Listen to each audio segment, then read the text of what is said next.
Osciladores. La mayoría de los PIC recientes están presentando al menos 5 diferentes circuitos de oscilador en el chip. Estos incluyen el oscilador externo primario. Su uso típico es como una fuente de reloj del sistema, en aplicaciones que requieren tolerancias de temporización estrictas para la comunicación en serie asíncrona. Estas tolerancias normalmente son del 1% o mejores. La ganancia del circuito se puede ajustar para optimizar el consumo de energía y rendimiento del cristal dependiendo de la frecuencia, seleccionando uno de los tres modos posibles, el LP-XT o el HS.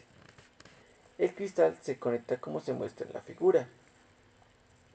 Para el modo LP se selecciona el ajuste de ganancia más baja del amplificador inversor interno y el consumo de corriente del modo LP es el menor de los tres modos. El modo XT selecciona el ajuste de ganancia intermedia del amplificador inversor interno. El consumo de corriente en modo XT es el medio de los tres modos. El modo HS ofrece una acción de potencia media y otra de alta potencia, seleccionable por los bits FOs. Las selecciones de media potencia son las más adecuadas para las frecuencias que están entre 4 y 16 MHz. La selección de alta potencia tiene el ajuste de ganancia más alta del amplificador inversor interno y es más adecuado para frecuencias superiores a los 16 MHz. También cuenta con un modo RC en el que hay que conectar una resistencia y un condensador externo como se muestra en la figura. Además, cuenta con un modo EC que proporciona una entrada directa cuando ya está disponible la señal de reloj adecuada. El oscilador secundario se puede conectar a un segundo cristal directamente, ligado a un temporizador de 16 bits, por ejemplo el timer 1, independiente del reloj principal del sistema. Se trata de un circuito de baja ganancia dedicado a la operación de 32 kHz para desempeñar el papel de un reloj de tiempo real de baja potencia, RTC. El oscilador interno se utiliza típicamente en alternativa al oscilador externo primario en aplicaciones de bajo costo o en esos casos donde no se necesita una tolerancia tan estricta. Este circuito puede funcionar a diferentes frecuencias para optimizar el consumo de energía y proporcionar unas selecciones de frecuencias desde 31 kHz hasta 32 MHz. Esto puede variar dependiendo del PIC que se utilice. En este caso vemos una figura de las frecuencias disponibles en el PIC 18F25K50.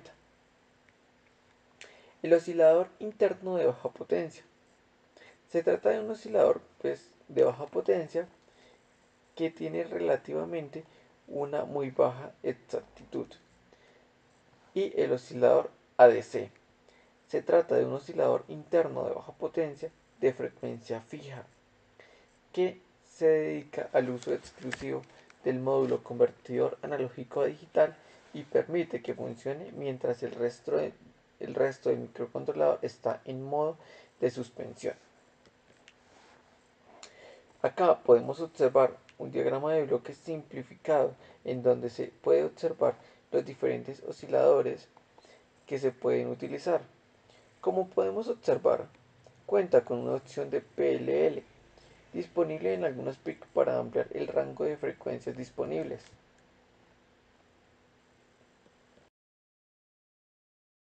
Timers de 8 y 16 bits. Hay esencialmente tres tipos de temporizadores.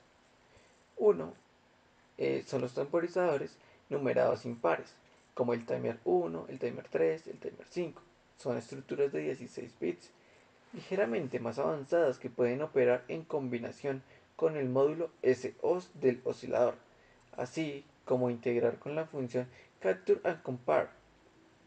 También están los temporizadores pares, como el timer 2, el timer 4 o el timer 6, que son estructuras simples de 8 bits. son estructuras que cuentan con un pre-scaler, un post-scaler y un registro de periodo simple. Su fuente de reloj está bastante limitada al reloj del sistema, a la frecuencia de instrucción del sistema. Y por último está el timer 0, que está en una clase propia. Es una estructura de 8 bits del diseño más simple posible y proporciona el enlace de compatibilidad con los últimos 25 años de historia de la aplicación PIC. Se puede ver la ausencia de un registro de periodo, pero la capacidad de periodo como un contador de pulsos presentados en el pin de entrada de sub 0 CKI. Su funcionamiento. Todos los temporizadores, independientemente de su tamaño y tipo, proporcionan al menos una capacidad básica de generación de periodos. Este es el modo temporizador. Y la capacidad de funcionar como un contador de impulsos, que es el modo contador, a través del pin TXCKI de entrada. Hoy en día, el uso del timer 0 es relativamente limitado. Como falta un comparador y un registro de tiempo, solo se puede generar múltiplos del periodo de reloj. Menos ciclos de CPU se gastan para detectar el módulo de contador y recargar manualmente un desplazamiento. Podemos ver el diagrama de bloques de un timer de 8 bits. Entonces, como podemos ver, se encuentra limitado a la frecuencia de instrucciones, ¿no? A la frecuencia del oscilador dividido 4. Esta frecuencia se le hace un prescaler para ya trabajar el timer 8. Los temporizadores pares, pues de 8 bits, son más flexibles y solo se requiere ajustar los registros de periodo correspondiente a PR con los valores deseados. De hecho, cuando se utiliza con los módulos CCP y PWM, son responsables de controlar el periodo de la señal PWM. Y ahora tenemos el diagrama de bloques del timer de 16 bits. En los temporizadores impares, pues de 16 bits, que son pues los más flexibles del grupo, pueden funcionar como temporizadores bloqueados, pero también cooperan con el módulo CCP para realizar mediciones de ancho de pulso, que este es pues el modo captura. Y también pueden producir impulsos individuales de la longitud deseada, que es el modo comparar. Módulos CCP, cuyo significado es captura, comparación y PWM. El módulo CCP es un periférico que permite al usuario controlar el tiempo de diferentes eventos. El modo captura permite la sincronización durante la duración de un evento. Una idea de la situación es la de un registro que cambia constantemente su valor. En este caso, el temporizador timer 1 lo registrará. El modo comparar compara los valores contenidos en dos registros en algún momento. Uno de ellos es el temporizador de registro timer 1. Este circuito también permite al usuario activar un evento externo cuando una cantidad predeterminada de tiempo ha expirado. Y el tercero es el PWM, que puede generar señales de diferentes frecuencias y ciclos de trabajo.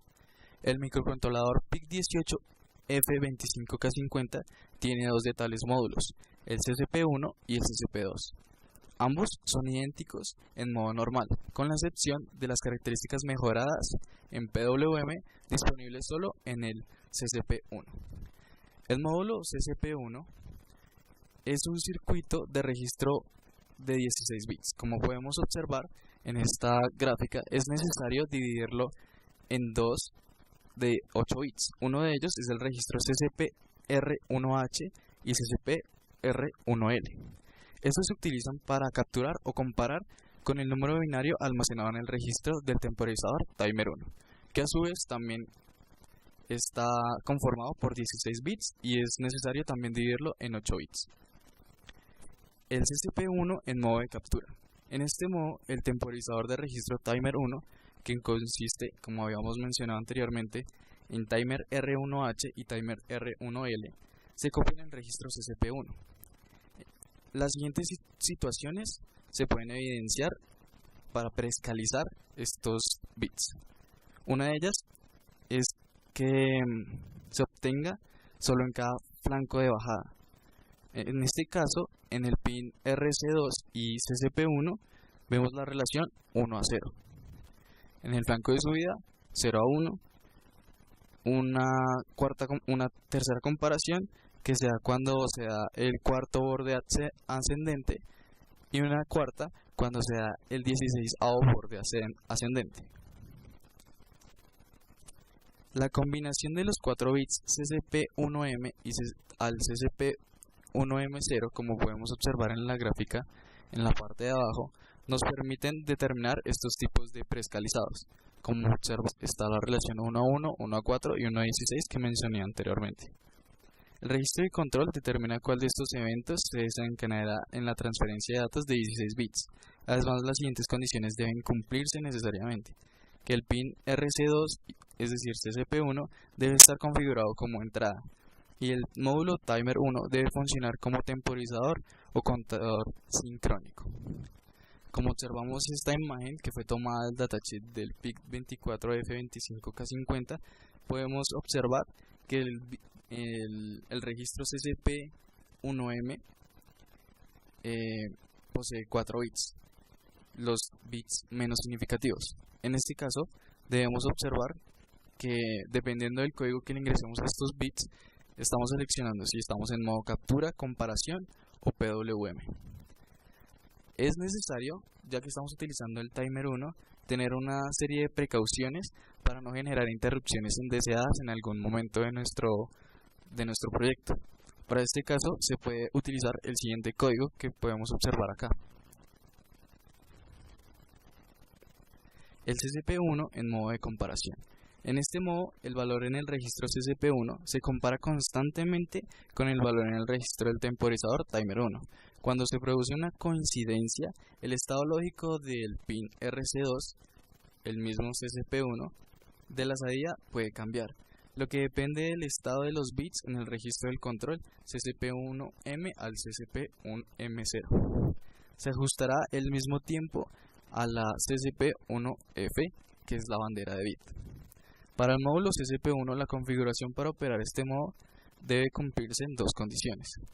Una es que el pin RC2 deba estar configurado como salida y que el timer 1 debe estar sincronizado con el reloj interno.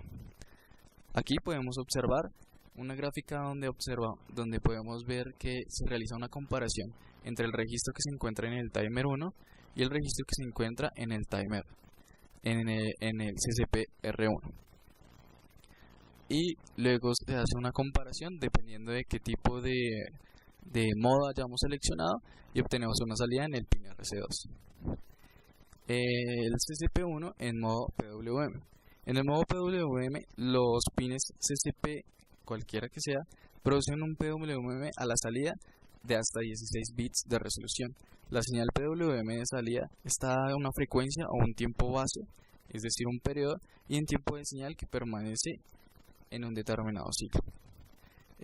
Aquí podemos observar dos fragmentos del datasheet del PIC24F25K50, donde podemos ver cómo es calculado el periodo del PWM y el ciclo de este.